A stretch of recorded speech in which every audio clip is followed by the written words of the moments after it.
ওনার মায়ের কবরের পাশে মেয়েটা শুয়ে আছে আর আমার হাজবেন্ড খারাপ কাজ করছে। আর আমি তখন লাইট মারছি, লাইট মারার পর দেখছি আমার হাজবেন্ডের পণ্যে কোনো কাপড় নাই, মেয়েটার পণ্যে শুধু জামা আছে, সালোয়ার। সামনে ওনার খেলা বাকি আছে, আপনার সবুরে থাকে। ওনার সাথে কি আমার কিছু হয়েছে যে আমি অ্যাকশন নিবো?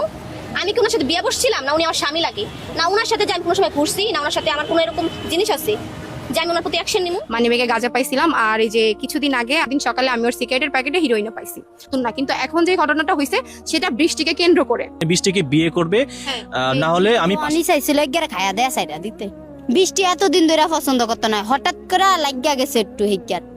এক হাতে তালি বাজে না, তালি দোনো হাতেই বাজে। পাতলা কাগজে নিয়ে এমন করে টান দিছে, এটা কি তা আমি আর জানি না। আমি গাঞ্জা খাইতে দেখছি আর সিগারেট খাইতে দেখছি, আর একদিন কিন্তু করবো কিছু মানবো না, তার সন্তান তো আমার পেটে। এবারে তো তালাক দিন না, এই তালাক তো আমি মানবো না। এই 2 মাসের আগে ছিল 4 মাসে, সেটা নষ্ট করে। আসসালামু আলাইকুম, স্বাগতম আজকের আরও একটি নতুন ভিডিওতে। দর্শক, আশা করি সবাই ভালো আছেন। রনি বৃষ্টিকে নিয়ে এবার সামনে এলো চাঞ্চল্যকর তথ্য।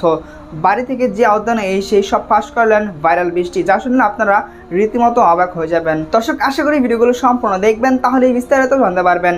ভিডিওগুলো দেখানোর আগে আপনাদের কাছে আমার ছোট্ট একটি রিকোয়েস্ট, এখনও যারা আমাদের চ্যানেলটি সাবস্ক্রাইব করেনি, নিত্য নতুন ভিডিওর আপডেটগুলো সবার আগে পেতে চ্যানেলটি সাবস্ক্রাইব করে সঙ্গেই থাকুন। তো চলুন দর্শক, প্রথমে একটি ভিডিও ফুটেজ দেখে আসি। মূল ভিডিওগুলো সামনেই দেখাবো প্রমাণ সহকারে। আপনার চোখের সামনে এটা, এবং আমি নিজের চোখে দেখার পরে আমি পরকিয়া করছি, যেটা বাস্তব কথা। আমি করতে চাই। ওই মেয়ের মায়ের কবরের পাশে, মেয়ের মার কবরের পাশে।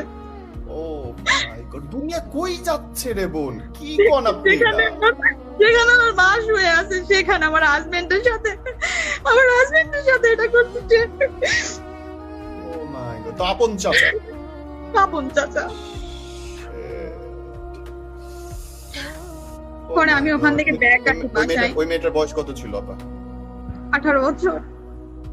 সে কি বিবাহিত না অবিবাহিত ছিল? বিবাহিত ছিল, তার হাজবেন্ড তার হাজবেন্ড বাইরে থাকতো। ও মাই গড, আপনি আমার পরে আমি ওখান থেকে ব্যাগ ঘুরে আসি। ব্যাগটা ঘুরে আসার পরে বাসায় এসে থাকি। ও মাই গড, আমি এটা মানে স্বপ্নেও চিন্তা করতে পারি না, কল্পনাও করতে পারি না যে মানুষ এত নিচে নামতে পারে। পরে আমি বাসায় চলে আসি। বাসায় আসার বাইরে যাওয়ার সময় উনি আমার সাথে 3 মাস আমার সাথে ঘুমায় না। আপনার আপনার হাজবেন্ডের সঙ্গে আপনার মানসিক বা শারীরিক কোনো রকমই সম্পর্ক ছিল না? না, এতটা ছিল না। অনেক মারধর করতো আমাকে। এরকম হয়তো আমি তো সেই টাকাই আপনি আপনার পরকীয়া বয়ফ্রেন্ড দিতেন? হ্যাঁ, কিন্তু সে আমাকে টাকাটা দিয়ে দিত। সে কখন আমার থেকে 1 টাকা নেয়নি, মিথ্যা কথা বলবো না। আপনি কান্নাকাটি করতেছেন, আপনি নাকি কাঁদতেছেন যে আপনার অসুবিধা করছে দুনিয়াতে, আপনি তার বিচার চান, আপনাকে ঠকাইলেন তো আপনি একজনের ঘর করতেছেন, আপনার পেটের ভাত পর্যন্ত দিতেছে আরেকটা লোক, আপনি গিয়ে শুয়ে বেড়াইতেছেন আরেকটা লোকের সাথে, এবং ওই লোকটা যখন বন্ধ করলো আপনার সাথে সম্পর্ক, তখন গিয়ে আপনি কান্নাকাটি করতেছেন। আরে ভাই, সে 10 জনের সাথে তো শুইতে পারে, সে তার ভাই বউর সাথে শুইতেছে, আপনার সাথে শুইতেছে, আরো 10 জনের সাথে শুচ্ছে, বাজা ইচ্ছা করতেছে, কিন্তু অপরাধী সে চেয়ে বেশি তো আপনি। এই ঢঙের কান্না আপনি আমার সাথে করেন না, আপনারে কেউ জোর করে না। এই রাস্তা আপনি নিজে পছন্দ করছেন, আপনি নিজে যোগাযোগ করছেন, আপনি নিজে গিয়ে শুইছেন তার কাছে, আপনি নিজে গিয়ে এখনো কাঁদতেছেন। এই সম্পর্ক আপনি এখন ধরে রাখতে চান, এটা একটা নেতিবাচক সম্পর্ক, এটা একটা পরকীয়া সম্পর্ক, এটা একটা অন্য মানুষের সঙ্গে অবৈধ সম্পর্ক, আপনি ধরে রাখতে চান। তাহলে আপনি কিসের ঢঙে কাঁদেন আমারে বুঝান তো? আপনি কেন বিচার চাইতেছেন? আমাকে জোর করা হয়েছে দেখে তো আমি কি জানি, আমি বন্ধ করে দিয়েছিলাম। আমি তাকে বন্ধ করে দিয়েছিলাম। কিভাবে জোর করছে আপনাকে সম্পর্কে? সে আমাকে জোর করছে, অনেক ভাবে আমাকে জোর করছে। আমার বিভিন্ন রকমের ট্রিক্স দিয়ে আমাকে বলা হয়েছে। আমি শুনতে পাচ্ছি, বলো আমাকে যে কিভাবে জোর করছে। আমি জোরের কারণটা যখন তার সাথে বললাম যে আমি আপনার সাথে সম্পর্ক রাখতে চাই না, আপনি চলে যান, আমি তো আপনাকে ব্লক করে দিছি। সে আমায় বলে আমি তোমার বাসায় মিডিয়া নিয়ে যাব। আমি কি তোমার বাসা চিনি না? তোমার বাসায় যাব, তোমাকে সবার কাছ থেকে হাতে পায়ে ধরে তোমাকে ভিক্ষা চাবো। তারপরে যখন আমি বললাম যে না, সে যদি কখন এটা করে ফেলে তাহলে তো আমার জীবনে যতটুকু বাকি ছিল সেটাও আর থাকবে না। তখন আমি বাধ্য হয়ে আচ্ছা, মানে আপনার জামাই টাকাও দরকার আপনার, আবার আপনার পরকীয়া বয়ফ্রেন্ডের শারীরিক সম্পর্ক আপনার দরকার, দুটোই ছাড়বেন না, তাই না বোন? ব্যাপারটা কেমন হয়ে গেল না? আমি বলি ভাই শুনেন। পরে আস্তে আস্তে আমার জামাই আমাকে আর টাকা দিত না।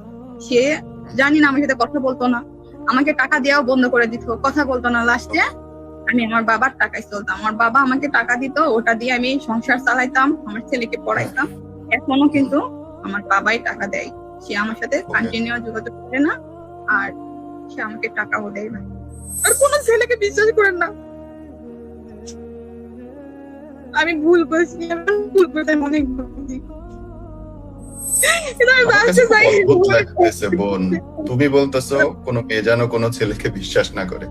এই ভিডিও দেখার পরে কোনো ছেলে কোনো মেয়েকে, বিবাহিত বউকেও বিশ্বাস করবে যে যার জন্য খানা পড়া টাকা দেওয়ার জন্য একটা ছেলে জীবন দিয়ে দেয়, সে আর একটা ছেলে পরকে একজন ছেলের কে বিশ্বাস যেন না করে, এটা উপদেশ দিতেছে।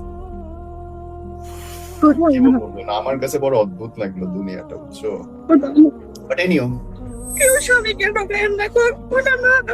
স্বামীর মতন কেউ হয় না, কোনদিন লাইফ পার্টনার হয় না।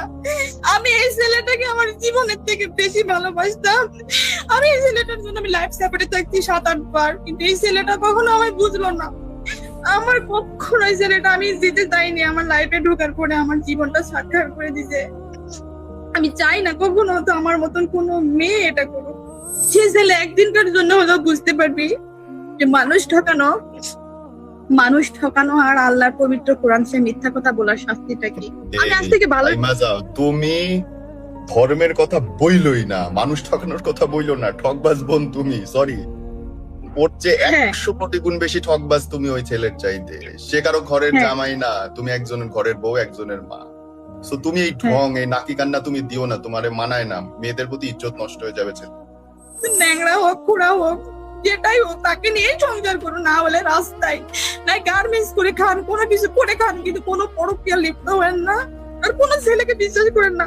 আমি নিজে এখন মরে একটা চিন্ত লাশ, পৃথিবীর উপর আমার বাঁচার কোনো অধিকার নেই। আপু, তুমি আমাকে বলতে পারো যে তুমি কেন নেতিবাচক হওয়ার চেষ্টা করলে, বা কি এমন তোমার জীবনে ঘটছিল যে কারণে তুমি তোমার জীবনটা এইভাবে শেষ করতে চাইলা? তুমি যদি অনুমতি দাও। হ্যাঁ বলবো, কারণ আমি এই রাস্তায় ছিলাম না। আমি শুধু আমার হাজবেন্ডের কারণে আমি পরকীয়া লিপ্ত হয়ে চলে গেছি। সব দোষ আমার হাজবেন্ড। কেমন? আমার হাজবেন্ড মনে হয় আমার থেকে কোনো সুখ শান্তি কম পেত। যখন আমি বাসায় থাকতাম, আমার হাজবেন্ড আমার সঙ্গেই থাকতো, কিন্তু কিছু কিছু সময় আমার হাজবেন্ডের কিছু কিছু চরিত্র আমার ভালো লাগতো না। যেরকম ওনার ভাইয়ের মেয়ের সঙ্গে দেখি মানুষ বলে বিভিন্ন রকমের বিভিন্ন কথা বলে, আমি বিশ্বাস করতাম না কখনো। ভাইয়ের মেয়ের সাথে? হ্যাঁ, ভাইয়ের মেয়ের সঙ্গে। তোমার হাজবেন্ডের আপন ভাইয়ের মেয়ের সাথে? হ্যাঁ, আপন ভাই। ও মাই গড, সেন্সেবল তো কোন কথা? হ্যাঁ, আমি সেন্সেবল। আমি এটা কখনো, হ্যাঁ আমি নিজের চোখে দেখছি। আমার অনেক ঘটনা আছে, এর পিছনে অনেক কাহিনী আছে। পরে এরকম যখন আমি দেখলাম, মানে বিভিন্ন রকম মানুষ বলে, দেখ তোর হাজবেন্ডের সাথে এরকম দেখি, তা আমি বলতাম না, আমি এটা বিশ্বাস করি না। কারণ যেহেতু সে তার ভাইয়ের মেয়ে, এটা সম্ভব? কখনো না। ভাইয়ের মেয়ে আর নিজের মেয়ে তো আলাদা না, এটা তো কখনোই সম্ভব না।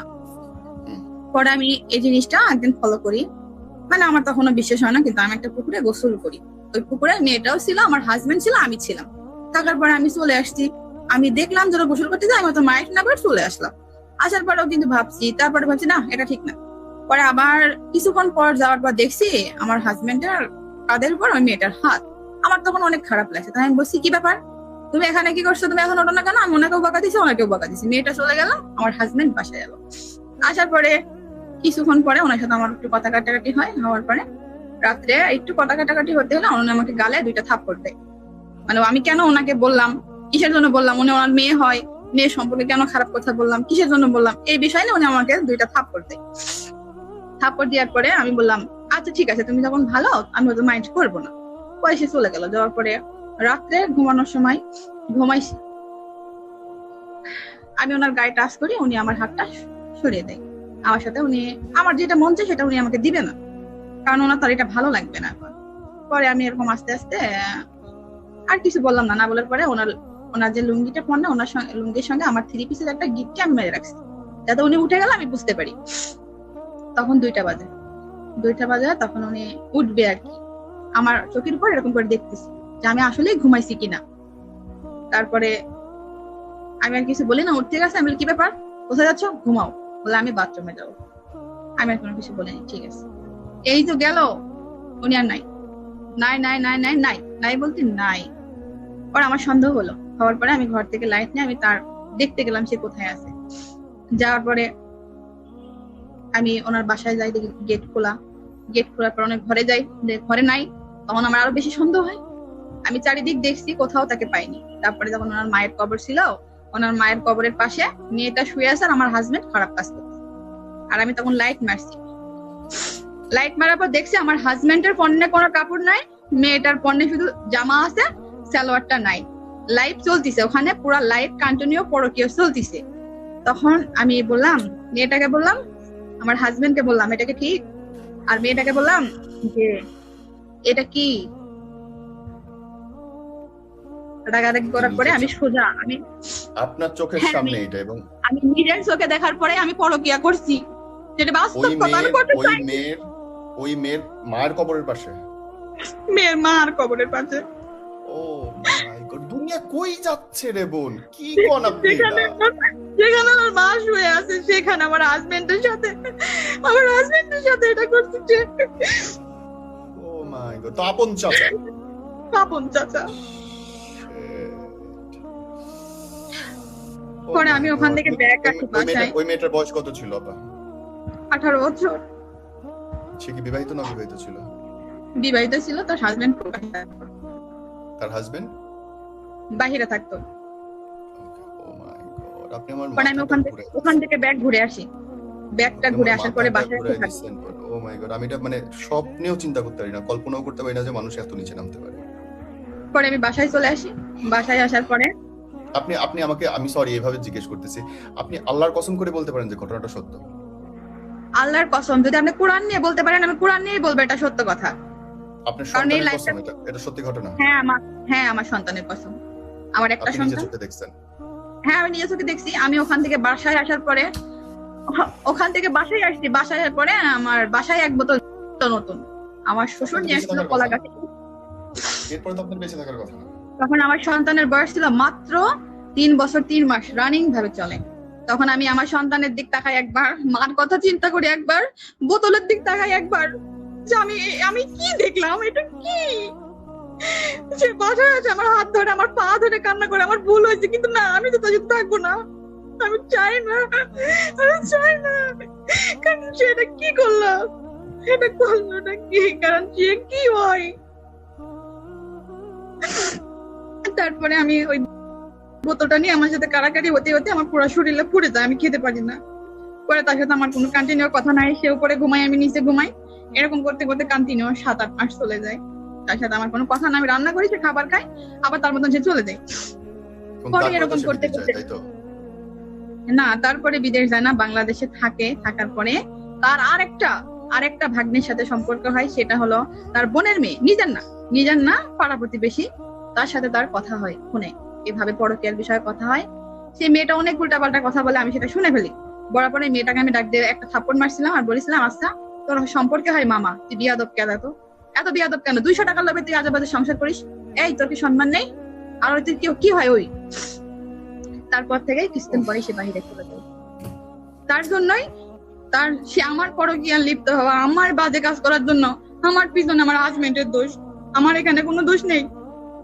মানুষ যদি আমায় খারাপ বলে, সারা পৃথিবী খারাপ বলো, কিন্তু ভাই কেউ যদি এরকম নিজের ভাস্তি যদি এটা করে, সেই মহিলাটা কি করবে? আপনি আমার বুঝান,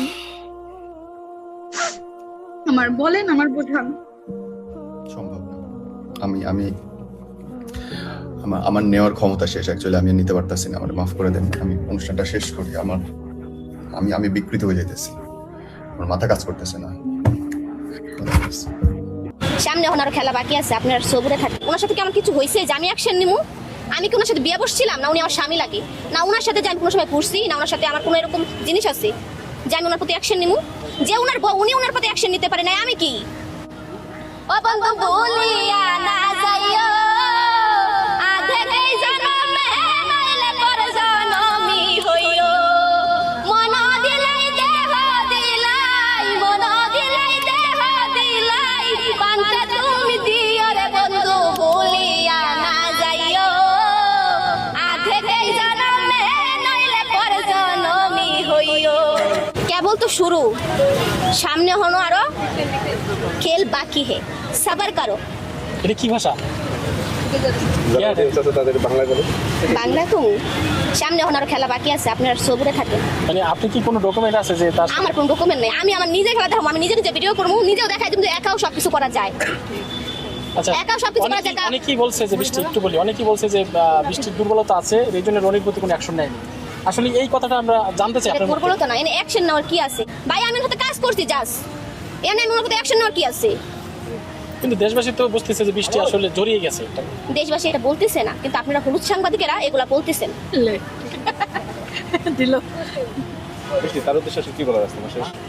কসু লতা, তোমার অনুভূতি আর আমার অনুভূতি কি কসু লতি? আমি থাকবো উদ্দেশ্যে কিছু কমকি লিগা। যদি জানতে চান যে আমার বর্তমান বিষয়ে আমি কি করতে চাই, তাহলে আমি বলতে চাই আপনার মতো হলুদ সাংবাদিক সবাই রিপোর্ট মারতেছে। আপনি করে নিয়ে ভিডিও করা, আপনি করে এখান থেকে আমি ক্যামেরা ধরবো। আপনি ভবিষ্যৎ কল্পনা কি বলেন তো? রাইতে কি খাইছেন, আপনার জামাই কেমন আছে, আপনার বউ কেমন আছে, সব মিলে কেমন ছেলে জানেন? যে কথা কয় বেশি, চিল্লাই বেশি, আর আমার হাতে মাইরও খেতে পারবো বেশি। হ্যাঁ, ব্যবসা করবো, জামাই ব্যবসা করবো। সবাই করে বউ ব্যবসা করো, জামাই ব্যবসা, বাবা যায় জামাই ব্যবসা।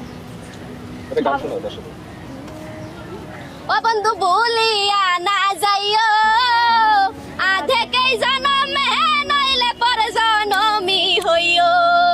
মন দিলাই দেহ দিলাই, মন দিলাই দেহ দিলাই, পান্তা তুমি দিও রে বন্ধু বলিয়া না যাইও। আধেকেই জনমে নইলে পর জনমি হইও। সুন্দর সুন্দর। বৃষ্টি, আমার একটা প্রশ্ন আসতেছে, সেটা হলো যে সে কিন্তু এখনো বিভিন্ন জায়গায় স্মরণে গান গায়, মানে স্মরণে বুঝছেন দেড় তারিখে আপনারা খালি একটা চাল দিয়ে ঘুরেন কি লিগা? আসলে কি? হ্যাঁ, পয়সা পেঁয়াজ কি প্রতিদিন ডলার দিয়ে খাইতে হবে এমন কোনো কথা আছে নাকি? আর বাজারে এখন আসল পেঁয়াজ উঠছে, হেটাই না খান। দর্শক, আশা করি ভিডিওগুলো সম্পূর্ণ দেখেছেন। এই ভিডিও সম্পর্কে যদি আপনার কোনো মতামত থাকে তাহলে অবশ্যই কমেন্ট করে জানাবেন। ভিডিওগুলো ভালো লাগলে অবশ্যই লাইক করবেন। দেখা হচ্ছে পরবর্তী কোনো ভিডিওতে। সেই পর্যন্ত সবাই ভালো থাকবেন, সুস্থ থাকবেন। আল্লাহ হাফেজ।